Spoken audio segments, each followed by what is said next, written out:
नमस्कार, आप सभी का स्वागत हमारे इस मोटिवेशनल चैनल स्पिरिचुअल मंत्रास पर है।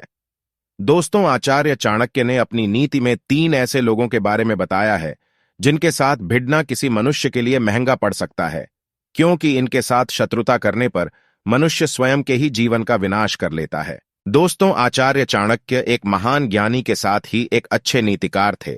उन्होंने अपनी नीति में मनुष्य को कई महत्वपूर्ण उपदेश दिए हैं। उसके जीवन के लिए कल्याणकारी है। अगर मनुष्य उन्नति करना चाहता है तो वह चाणक्य की नीति को अवश्य ग्रहण करे। दोस्तों, आज हम आपको बताने जा रहे हैं ऐसे 3 लोगों के बारे में।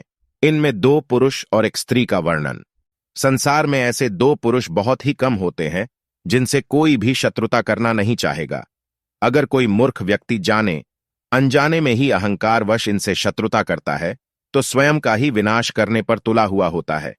परंतु ऐसी एक स्त्री के भी बारे में बताया है जिससे शत्रुता करना किसी भी पुरुष को महंगा पड़ सकता है, क्योंकि ऐसी स्त्री उसके द्वारा कमाई हुई सारी मान प्रतिष्ठा, सारा मान सम्मान, सारा सामर्थ्य एक क्षण में नष्ट करने की क्षमता रखती है। इसीलिए ऐसी स्त्री के निकट भी जाने से पहले मनुष्य को सावधान हो जाना चाहिए। चाणक्य के अनुसार किसी से अकारण ही शत्रुता नहीं करनी चाहिए। किसी को कमजोर समझकर उसका बलपूर्वक भयादोहन नहीं करना चाहिए। ऐसा करने वाला मनुष्य नीच की श्रेणी में जाता है। जो मनुष्य जानबूझकर दूसरों की आजीविका पर आघात करता है, दूसरों का अनिष्ट करने के लिए चाले चलता है, ऐसा मनुष्य अत्यंत ही क्रूर है। इसीलिए अगर आप भी किसी व्यक्ति को दुर्बल और लाचार समझकर उसका नुकसान करने के बारे में सोच रहे हैं तो सावधान हो जाइए। चाणक्य की इस नीति को एक बार जान लीजिए, या फिर अगर कोई आपका नुकसान करने के बारे में सोच रहा है तो भी आप इस चाणक्य की नीति को समझ लीजिए।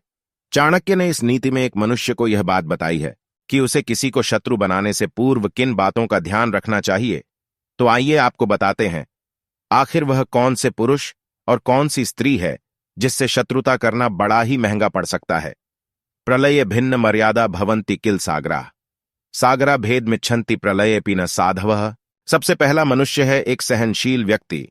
चाणक्य के अनुसार किसी भी मनुष्य को किसी सहनशील व्यक्ति से कभी शत्रुता नहीं करनी चाहिए, नहीं ये प्राण घातक हो सकती है।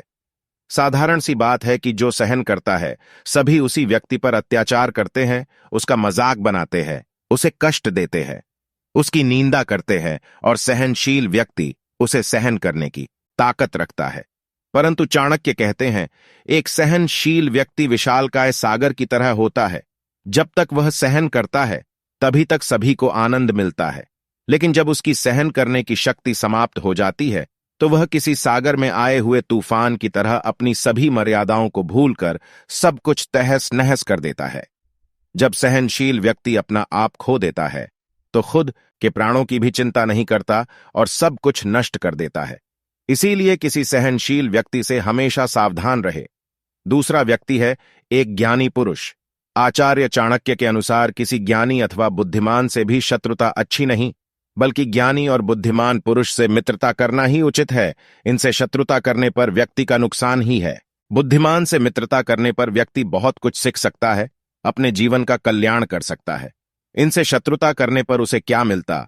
वह स्वयं ही द्वेष की अग्नि में जलकर भस्म हो जाएगा। लेकिन ज्ञानी व्यक्ति को कौन क्या बिगाड़ सकता है? तीसरी व्यक्ति है एक चरित्रहीन स्त्री। एक बुद्धिमान पुरुष को चरित्रहीन स्त्री के निकट कभी भी नहीं जाना चाहिए, अथवा किसी चरित्रहीन स्त्री से शत्रुता तो कतई नहीं करनी चाहिए। चरित्रहीन स्त्री से किसी को प्रेम हो जाए तो उसका विनाश होना तो तय ही है। चरित्रहीन स्त्री से जितना जल्दी हो सके दूर जाने में ही भलाई है। अगर कोई पुरुष भूलवश यह समझ बैठता है कि वह चरित्रहीन स्त्री उससे प्रेम करती है तो उसका अनर्थ होने ही वाला है। ऐसी स्त्री से धोखा मिलने पर भी दुखी नहीं होना चाहिए और अपने कार्य में लगे रहना चाहिए, और उससे प्रतिशोध लेने के विषय में भी सोचना नहीं चाहिए। नहीं तो इसमें उस स्त्री का तो कोई नुकसान नहीं होगा, बल्कि भला मनुष्य ही मृत्यु को प्राप्त कर लेगा। तो मेरे प्रिय मित्रों, ये थे वह 3 जिनसे कभी भी जीवन में शत्रुता नहीं करनी चाहिए। आप हमें यह जानकारी कैसे लगी नीचे कमेंट करके बताएं। आप सभी का धन्यवाद। कृपया अगर हमारे चैनल पर नए हैं एक लाइक और चैनल को सब्सक्राइब अवश्य करें, ताकि और भी ज्ञानवर्धक बातें हम आप तक लाएंगे।